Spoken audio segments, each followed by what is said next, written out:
present. It's everywhere, it's not just here. Any questions, concerns? So you have behavior plans in place for when they are defined? Each teacher has their own, or you have a school-wide? So, I mean, obviously we have our school-wide behavior in the handbook, but we're also looking through in TSSB. The process has where it takes 3 years. We were supposed to have our last MTSSB cohort meeting in Concord on, I call it the fake snowstorm. It was February 15th, I think, February 15th that day. So because of that, they canceled everything. So now it's we have one in April, and then we have the makeup for the one in February in May. So we're pushed out a little bit for the next phase of this. But as far as multi-tier systems of support for behavior, so we're, basically what it is we have different tiers. Universal is tier 1. As if they get increased tier 2, and tier 3 is the most intense. It's looking at interventions and programs to put in place that can help students deal with this, as well as staff that are dealing with kids coming to school and A, feeling safe, and B, dealing with their emotions and behaviors to find success. And TSSB, what we're doing is there's a small team of us that are going to the cohort, which is the initial trainings in Concord. It's a joint between the New Hampshire Principals Association and Special Educators Association. Just doing the training, and there's a bunch of different schools also in the same boat as us that are establishing these programs that are in districts.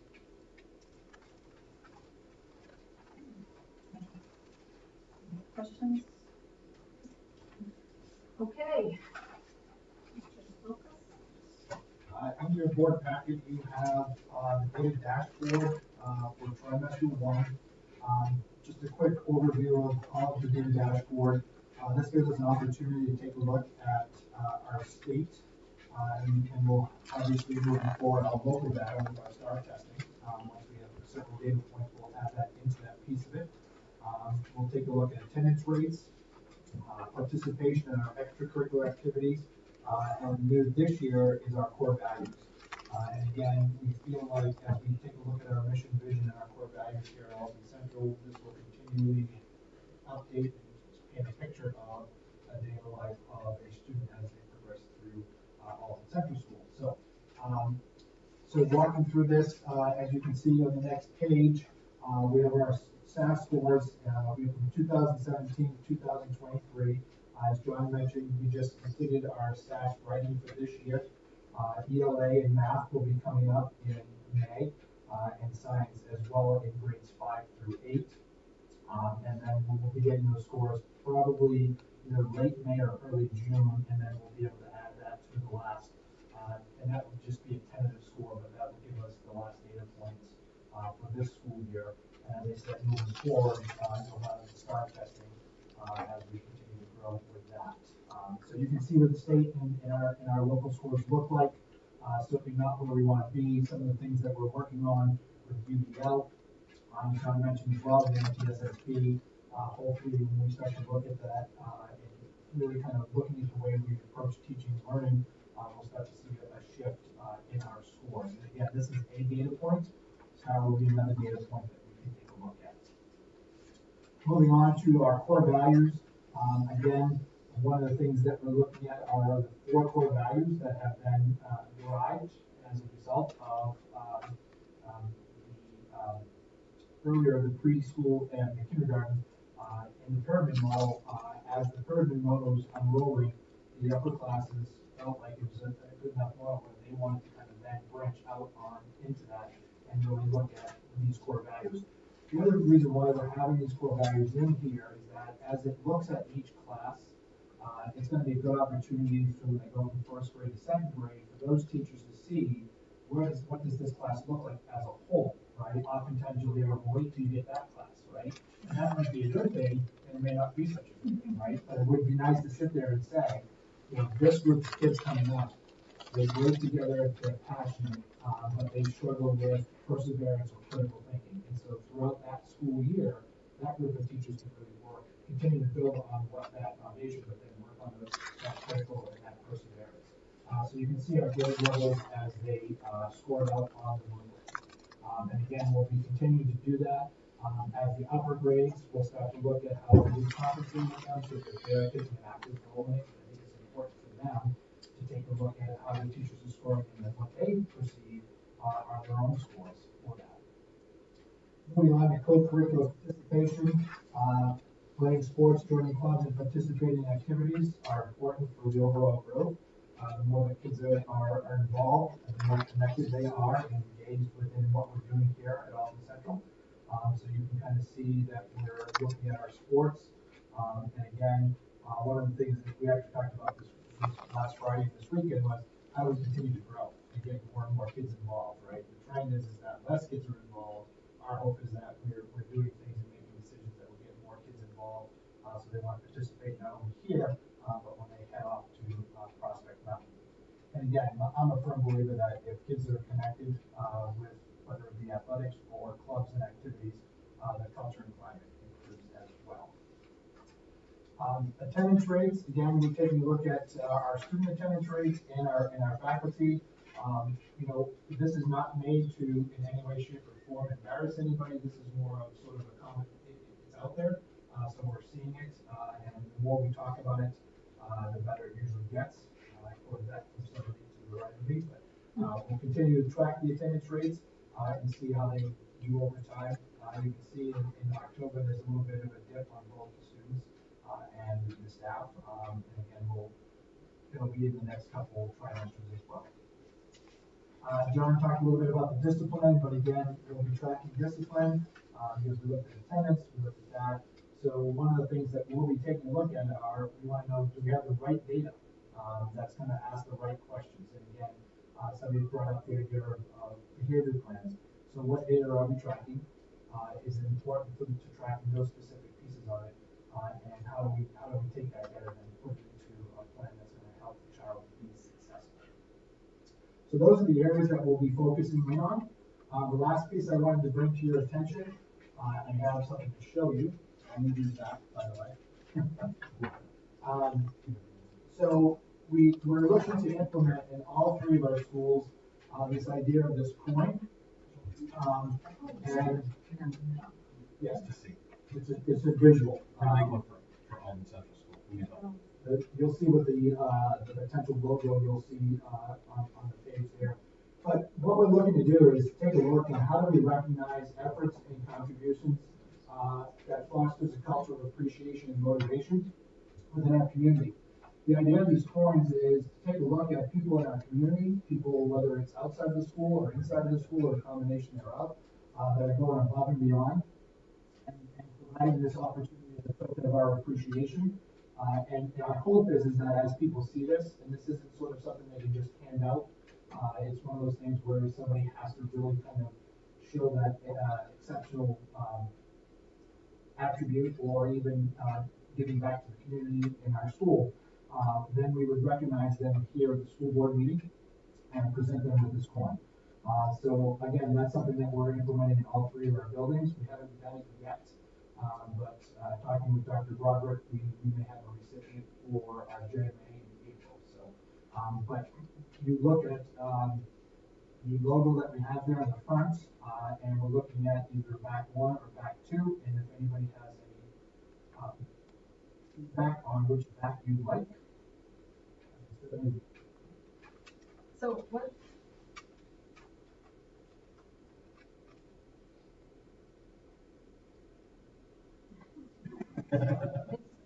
Interesting presentation. Mm-hmm. So were the teachers involved in this at all? No, this is coming from the SAU. From the SAU. Yes. So the Alton, I like ACS, but I also like Mountaineers, is what they're called, right? Alton Mountaineers, so my vote would be back to. I guess I would just like to see something that they can do something with. Like, I like the idea of recognizing them. I think that's a really great thing. I just don't know what they're actually going to do with the coin is my concern about. Mm-hmm. Like, could we, I don't know what they cost. They feel heavy. They feel nice. You know, is that going to be meaningful to students? I think certainly getting recognized is meaningful. But I just kind of wonder if, you know, like maybe having an ice cream or having a t-shirt or something that they could wear and actually like, kind of show off. I mean, maybe I'm wrong. Maybe people are being funny like it. I don't know. But do you know what I'm saying? I would like to see something that I love the recognition piece and I love making it a big deal. I think you do publicly attach an ice cream certificate to the Yeah. coin. Yeah. You know, I love the coin, I think they're nice, but maybe an ice cream certificate.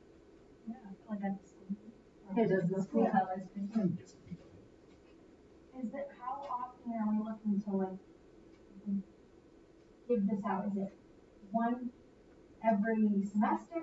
Is it by grade? Is it? No, it would be based off of something, if you look at the description there, it's something that's not an everyday thing. Right, so it'll be very special. It's something very special, yes. It's not, we're not gonna have a photo once a month. Okay. With the coin, but it's not only just students and faculty and staff, it's community members as well. It could be a bus driver that, you know, something happened and the bus driver went out of their way that is far beyond what their normal job description would be that supported our kids or something of that nature. Okay. We want to recognize that as well, because of that. They stole my book. I love the ice cream. So yeah, so that clarifies it a little bit more.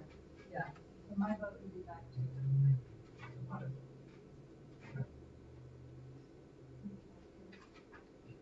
Only because he says. Thank you. And it also thanks. So the discipline, I really like that you're looking, I like your phrase about the right data and the right questions. When I was looking at the descriptions from John's report, it was difficult for me to discern between disrespect and defiance. So, you know, just really zeroing in on that, you know, and having it be more of a lump area, because I think it's a very fine line, but I do think that is, I think it's just, it's great, and I agree that curricular participation, anything that we can do, I know last year we had the summer programs, and that was awesome. Any way we can keep the kids involved is fantastic.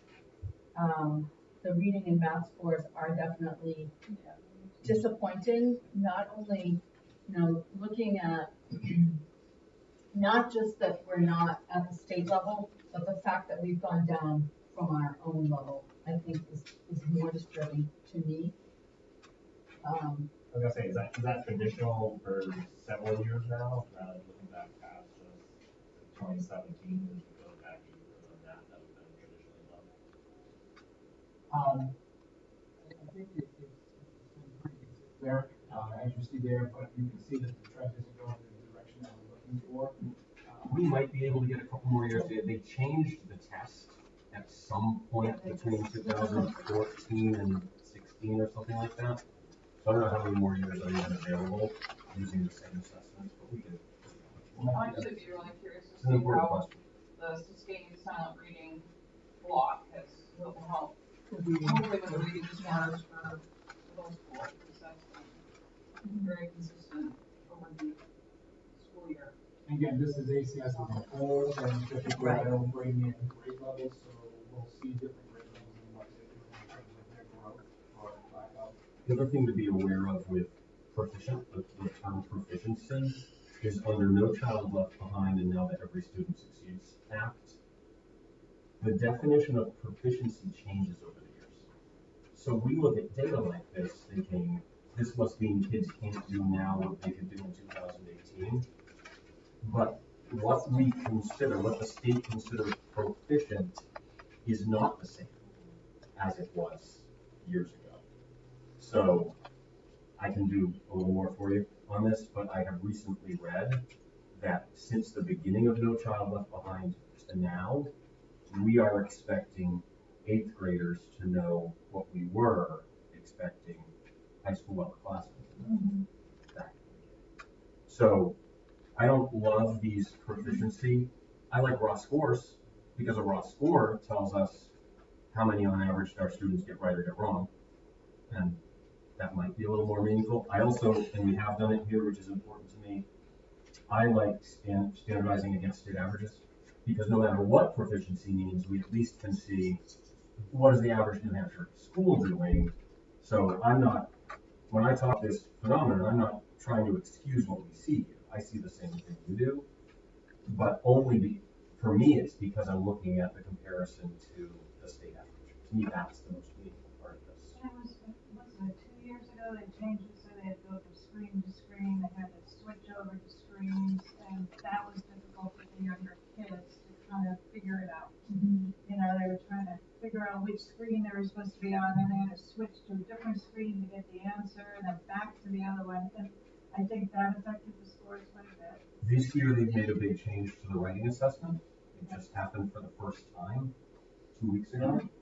So we'll see if that has an impact next year. And that is that it used to be that students could take it over a period of days, and now it's a one-sitting test. And it is one data point. I mean, the scores are definitely not where we like them, but it is one data point. And do the teachers have time to monitor that? Is really the question. Well, I think right now teachers would say, did you notice the behavior charts?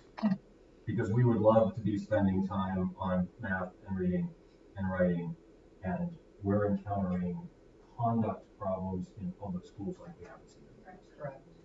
Absolutely. I mean, if there's any other data that you would like me to bring to the table for the next time around, just let me know and I'll see what we can do.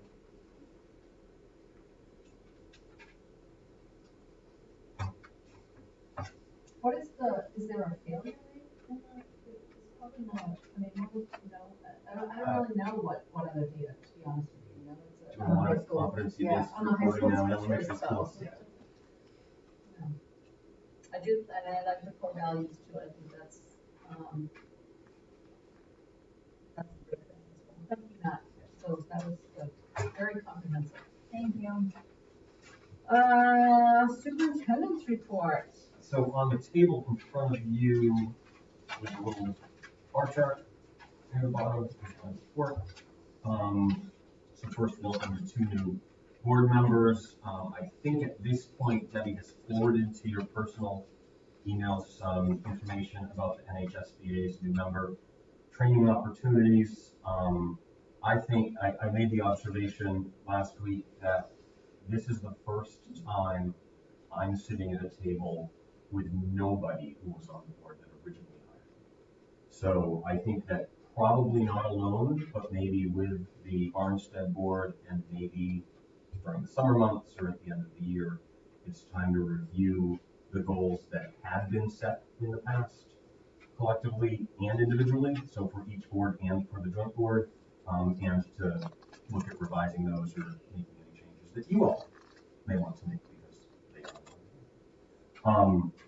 To that purpose, tomorrow night, we have in the past, we've compiled binders with collective bargaining agreements and budgets and information like that. So for this time around, I'm, again, printing out some of the old, what was the enrollment options committee? Why did it exist? Where are some of the presentations from its meetings and how did it get to where we are and the things we're working on now? So we'll do that for everybody, not just new folks, because CDAs have changed, some of the other information has changed. So we'll be feverishly packing those together tomorrow. And then I think everyone already knows, but this doesn't, again, just go for new members, anybody, including our friends at Barnstead. Starting at 5 o'clock tomorrow, we'll have folks from the IT department at the high school. Don't just bring your phone, bring your laptop, bring anything you want to use to access your domain email and other files, and they can help you get set up tomorrow. Regarding district, school district meetings and elections, it's been a tough year across New Hampshire. There's been a few years of high inflation, and not all municipal and school cost items are being approved across the state. If you pay any attention at all to news, you already know this. In Pembroke, the proposed school budget was $23 million. It was reduced by $3 million on the floor of their school district meeting. In Atkinson, the municipal budget and the police station were rejected. In Bedford, a safety complex was rejected. Londonderry and Colbrook both rejected school building projects. And right here in Alton, though the school district budget was approved by the voters, the municipal budget was not. I know you already know that, but it is important to understand the context in which we're working. And I think it gives us all reason to be even more grateful that the community did support everything on the ballot regarding the school system. I think there's a relationship there with the work we've done with the CIP committee in Alton, with the budget committee in Alton, with some other groups in Alton, who have confidence in our capital planning and our budget development, and some of the other work that's been done. We're not perfect, but we're making progress. The reason for the bar chart is to illustrate how far above the state average in per pupil cost the SAU 72, the Alton school budget, has been. This year, we're going into will be, if this makes a lot of sense, the least above the state average we've been since 2018-19. So we're shrinking, just shrinking that, the degree of excess, or however you want to look at that.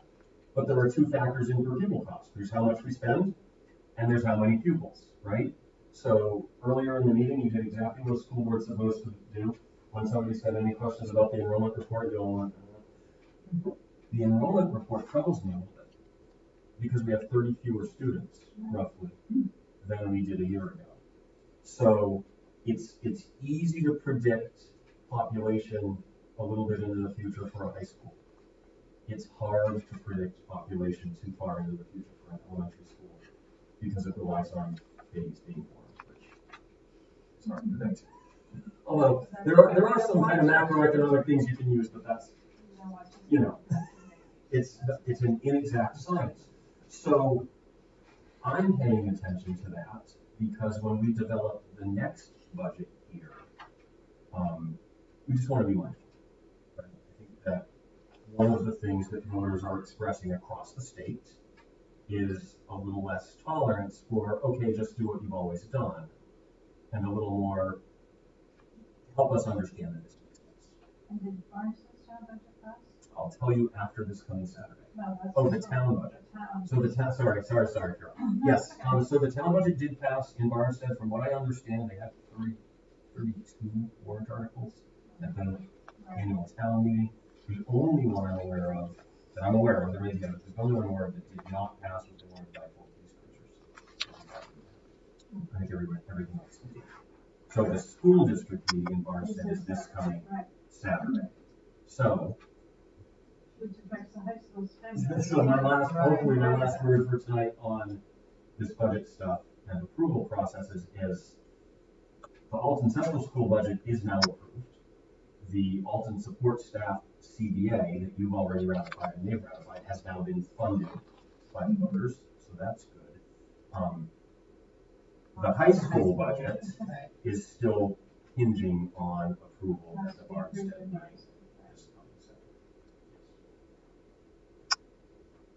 I won't get in right now into the JMA what happens if it doesn't get approved.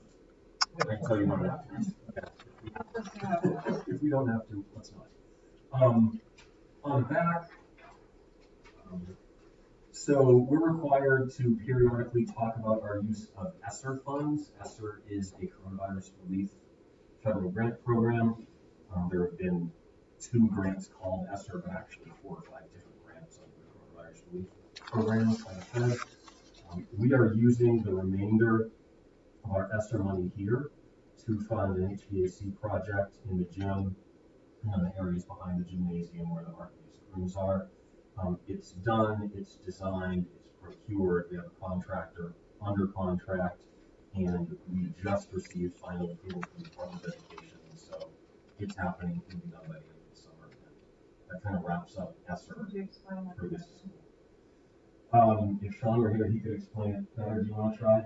It's a whole, so it's a new system that includes air conditioning. Yes, it's a whole new, the actual HVAC unit will stand on a new concrete pad and steel structure outside the back door of the gym. And it replaces everything basically. So, yeah, some of the, if you go in there, some of the old equipment is, so we'll have AC. And then you already looked at the expenditure report, which can be a little tough to read at first. So I actually, it's a little early, it's only March, but this is an important part of what we do.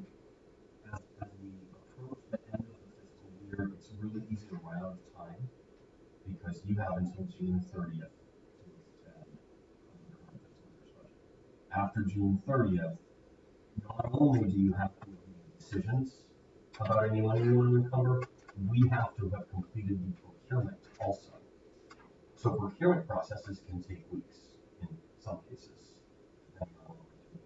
So Heidi and I have looked at the same expenditure report that's in your packet tonight and done a first estimate of how much we think might be unencumbered at the end of the fiscal year.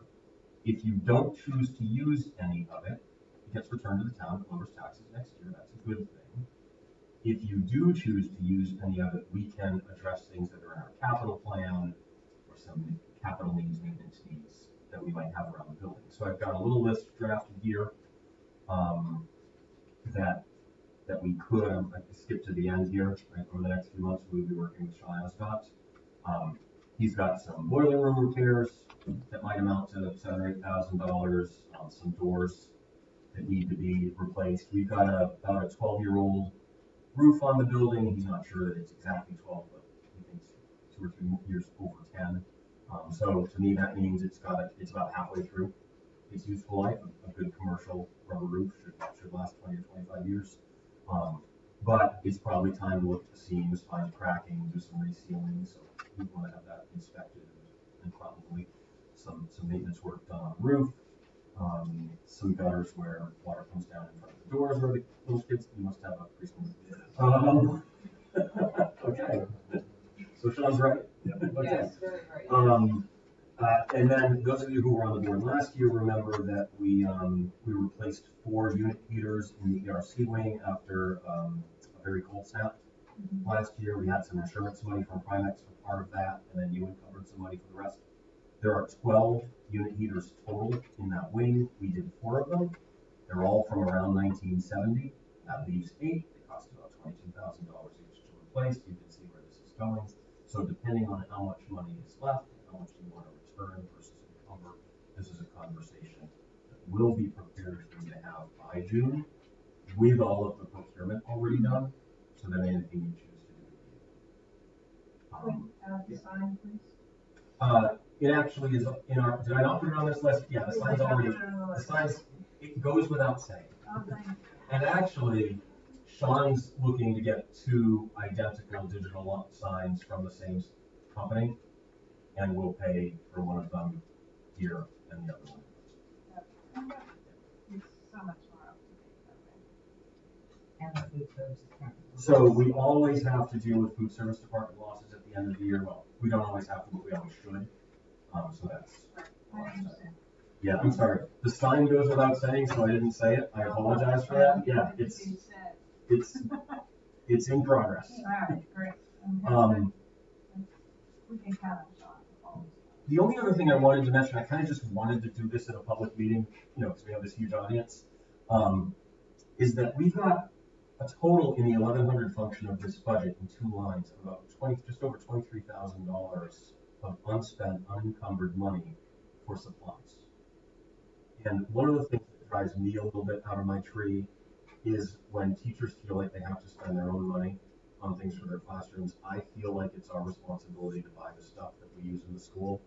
So I just want to highlight that there are the budget is based on requests from teachers and administrators in the school. So I don't claim to know what everything is, and I'm not criticizing anyone right now. I'm just saying, based on requests from teachers and administrators, we put money in the budget that you approved and the voters approved. We've got $23,000 for supplies that hasn't been spent yet. I hope that we don't have a bunch of teachers running around feeling like they have to spend their own money. I hope that we are writing purchase orders to purchase the things we need for our kids. Let people. I just think it's important. Public education. Tissues, pencils, granola bars, whatever. Whatever it There's a is. lot of, No, nuts. I just said granola, I didn't say nuts. Can't believe I didn't put the sign on the list. Yes, yes, yes, yes, and yes. You knew I was gonna ask. I And that should be covered in foil. Hmm? That should be covered in foil Oh. for the sign. With these. Okay. Yeah, so I actually have numbers. I just, it's a little premature Yeah. to start talking about how much money we think it, right Well, now. no, I may kind of be really nervous when I start talking about I've this. I did some legwork for the sign, so So the working number we're using is 20,000 in Yeah. school. Yeah, that's, Yeah. so, And that allows for everything, right, right? You have to run off conduit or whatever it should be. right. That's great. And thank you to the PTSA for all the hard work they did to raise money for the sign. Yeah, we can use it elsewhere, don't worry. Now I can put that money somewhere else. There you go. If things, all right, so I'm gonna go, Treasurer. since that hasn't stopped me yet. We were hoping you could do 4 of the remaining 8 unit heaters this year. I think you'll be able to do at least 4 of the remaining 8 unit heaters this year. No. She's grinning. I know. She's not grimacing. Right, she's not throwing anything. Given up? So we're not going to, are you done? Yes. Okay. I'm gonna cut you off. We're not looking at the calendar. It's just, this I'm evening? not asking you to approve the calendar this evening. We're really trying to make sure they're synchronized so that all of our, right, we don't have kids going to one school but not another on the same day. Right, how do the teachers feel, how do people feel about coming back for the 2nd and 3rd of January? We'll know when, one of the things we also I have know to that's do, a- and that's it's in their CBAs, is that we have to solicit input. Yeah, I know that's a big conversation So- statewide. So here's what happens this week. So this week, you get this draft, you might get a different one tomorrow. You'll get one for the high school tomorrow night. The Barnstead board will get one probably tomorrow night, maybe Wednesday. I'm not asking for action on them until your next meeting. That gives us time for labor to come back and get into it. If there are extra sessions, we can have them in the April meetings. I think it actually is harder to do the early release on the 23rd than to come back for those 2 days. That's one day for doing an early release. And they're off for Christmas. I Oh, think that on would be, Monday, yeah. that would be harder than coming back for the Thursday, Friday. So the new I've problem. experienced this many a time. The new problem we're having making school calendars, it just actually started the current year, is we now have a holiday in June when there can't be school. 13th. So what 19. nobody wants is to have to come back after that holiday in June for another day of school. So you find things like the 2 days in January, people think, oh, it would be nice not to have to do that. Right, But if the alternative is to have a day off on June 19th or whatever it is, and then to have 2 days of school, suddenly people are changing. Right. right, I agree. But I do agree with Carol that the early release on the Monday, the 23rd, That's fine. is a very difficult. To get people to come back a half a day before Christmas, that's hard. Right, right. If we could change that. That is because it aligns with Barnstead's. Their CBA requires them to, It requires them to have a half day before Christmas. the day before the holiday, they have it off. So that means generally Alton and Prospect have it before Christmas. Like I said, I haven't quite Right. finished my work here. You might see that change by Yeah. tomorrow night. Look at that. We won't go down that rabbit hole. Yeah. Professional staff nominations. Yeah, so I have a memo for you. It's the other one with my initials on it. It's like this. I gave you a copy of the law about staff nominations. It's at the end of this. I don't expect you to read it while you're here. I also am not necessarily asking you to take action on this right at this moment. We could go to non-public if you want to have any conversations about this and then come back to take action. But the law requires that I notify any certified educator in writing prior to April 15th if I don't intend to nominate them for reappointment by the board. So what most districts do in New Hampshire is they actually have the boards reappoint everybody prior to April 15th. That's not really what the law says. The law really just says I'm supposed to notify them in writing if I'm not going to renominate them. But what we generally do is we just nominate everybody. This year at this school, every single certified educator who works here is on this list to be renominated. So the only reason for the board to have what could legally be a non-public discussion would be if you want to talk about a reason why one or more of you don't want to reappoint any of the current certified educators who work here and are on these lists. Did that all make sense? Okay. It did, so do we need to go to non-public for this, or do we need to take action on it? I don't know. So. That is your decision. Right. So if the action that's required is to, so in New Hampshire, a superintendent nominates, and based on that nomination, the board appoints certified educators. And that includes all teachers, some other staff like related service providers, school pathologists. Right. Some administrators, including principals, listed here, school nurses are included. So that's who's here. I also have given you a note here that I also intend to offer contracts to all of the non-certified employees at Alton Central School for next year. I guess I feel like if the recommendation is to renominate, then I would be grateful and happy to. So you appoint. So it would be a motion to appoint, a second, and then a vote. I make a motion to appoint personnel as listed on these sheets. Second. Any discussion? So we're replacing some people, right? There's retirements. So there are some retirees, some folks have notified us already that they're retiring, so you don't see them here being renominated. Right, so then we have to hire. We'll be hiring for some positions. Okay, but not tonight. And current assignments, like John listed folks' current teaching assignments. Those may or may not be their teaching assignments next year. Right. That comes up. Yeah. Okay.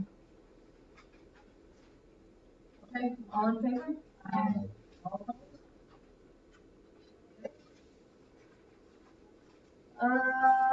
Second public input?